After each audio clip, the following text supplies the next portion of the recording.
Parce que ce que je n'aimais pas dans le journalisme, c'est qu'ils étaient condamnés à la réalité et que la réalité devenait de plus en plus affreuse. Et j'étais reporter à Paris Match et j'ai dû faire un reportage sur une femme qui avait assassiné son mari, qui avait fait 20 ans de prison, qui sortait au bout de 10 ans et qui retrouvait ses enfants qu'elle n'avait pratiquement jamais vus.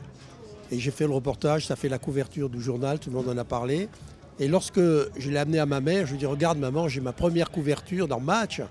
Elle m'a dit « Mais tu te rends compte que les enfants de cette mère ne savaient pas qu'elle était une criminelle. Tu te rends compte de ce que tu as fait ?» Et j'ai quitté le monde de la réalité pour le monde de l'enchantement, de la magie, le monde de la publicité. Je n'ai pas de regret. C'est que la publicité, c'est la multicuriosité. Dans une même journée, on saute d'un problème à l'autre, pratiquement 10 problèmes par jour. On commence en passant à Citroën, on continue par Vuitton, et puis il y a un problème politique, et puis je suis en train de préparer la campagne de l'Europe, on passe à l'Europe, et puis on revient à une machine à laver ou un paquet de spaghettis. Donc il faut être créatif partout, pour tout, tout le temps. Donc c'est pour ça qu'on ne vieillit pas dans la publicité. Regarde-moi à 80 balais. Parce qu'on a l'essence constamment en éveil. Il n'y a aucune routine. Finalement, la publicité, c'est le changement permanent. Et moi, j'ai besoin de changer, j'ai besoin de bouger. Elle est la même. Certains films que j'ai montrés aujourd'hui datent des années 70. Ce qui a changé, c'est la technologie. C'est que dans les années 70, mon métier était de faire de la propagande. J'enfonçais des slogans dans la tête des gens sans qu'ils puissent avoir droit de réponse. Donc j'étais un petit Goebbels, je faisais de la dictature, nous étions sur la dictature de la consommation et de la publicité. Et aujourd'hui on est entré dans la démocratie participative de la communication et de la communication. C'est l'internaute, c'est le consommateur qui a pris le pouvoir et tout va changer parce que tout va devoir passer par lui.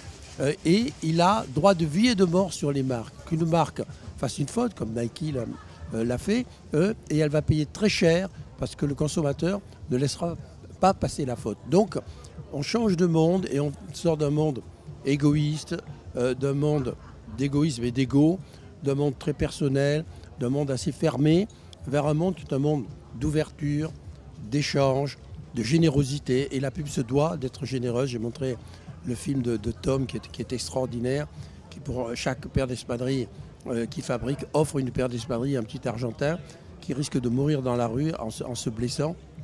C'est le pays où il y a le plus de mortalité enfantine des pays un peu avancés. Donc ce métier se renouvelle tous les 10 ans. Et on est en train de faire une nouvelle révolution créative là. Et c'est le moment où la Turquie s'est failli la publicité. Donc la Turquie qui a des idées neuves. La Turquie, où j'étais à l'agence, la moyenne d'âge c'est 25 ans, c'est extraordinaire. Bon, les femmes ont pris le pouvoir. J'ai toujours pensé que les femmes étaient l'avenir de l'homme et l'avenir du monde, puisque l'homme fait la guerre, c'est la mort, la femme fait des bébés, c'est l'amour, c'est la vie. Et que le monde de demain doit aller vers la vie, vers l'amour, et pas vers la guerre. Et la publicité doit être l'instrument de ça, parce que la nouvelle société, la nouvelle civilisation ne se construira que sur des valeurs positives. Et la pub est positive, alors que la presse est négative, comme on le disait tout à l'heure. Je pense que les femmes n'ont pas encore trouvé leur vraie place dans la publicité. Je trouve que c'est une honte. 80% des consommateurs sont des consommatrices. Qui peut mieux parler à une consommatrice qu'une autre consommatrice? Mais la publicité, au début, c'est Mad Men, la série américaine. Elle était très machiste. Elle avait les valeurs de l'Amérique de l'époque, qui sont des valeurs totalement dépassées. Or, les femmes vont prendre le pouvoir. Parce qu'il y a 20 siècles qu'on a fait confiance aux hommes pour faire avancer le monde. Et ça s'est terminé au XXe siècle par 2 guerres mondiales, dont une atomique, et 50 crises mondiales. Donc il faut laisser... Alors, les femmes, ce n'est pas exactement le mot. Il faut que les valeurs du monde de demain soient des valeurs féminines, on va dire matriharmoniques pour ne pas trop gêner les hommes. Et les valeurs de virilité, de domination, de compétition, d'arrivisme, qui ont été les valeurs masculines, vont laisser la place aux valeurs féminines, qui sont les valeurs de la maternité, l'échange, l'amour, l'harmonie, la ténacité, et qui doivent inventer le monde de demain, qui ne peut pas rester dans l'état où il est. On est cerné par la haine de toutes parts. Mais Istanbul s'éveille à la publicité. Elle ne découvre pas la publicité, mais ça devient un vrai métier. Et on voit combien les agences se sont réorganisées ces 2-3 dernières années. La Turquie vient de gagner ses premiers prix. La Turquie a gagné, je crois, 8 lions. Nous, on en a gagné 2. Et j'espère que l'an prochain, on va pouvoir doubler.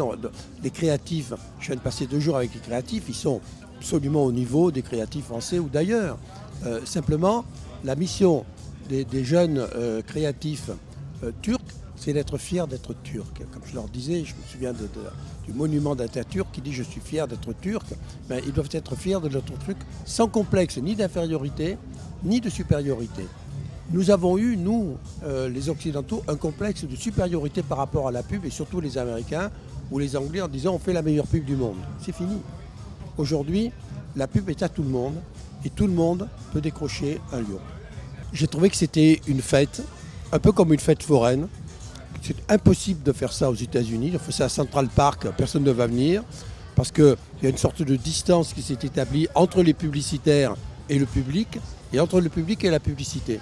Alors qu'ici, on voit bien que c'est finalement fait partie de l'âme turque, et que la magie est dans la rue, et la magie est partout. Et je trouve que, au lieu que la publicité se prenne au sérieux dans des conférences où tout le monde se regarde le nombril, essaye de réinventer le monde, c'est ce côté vivant, bon enfant, de partage, qui est d'ailleurs dans les valeurs actuelles de la nouvelle société.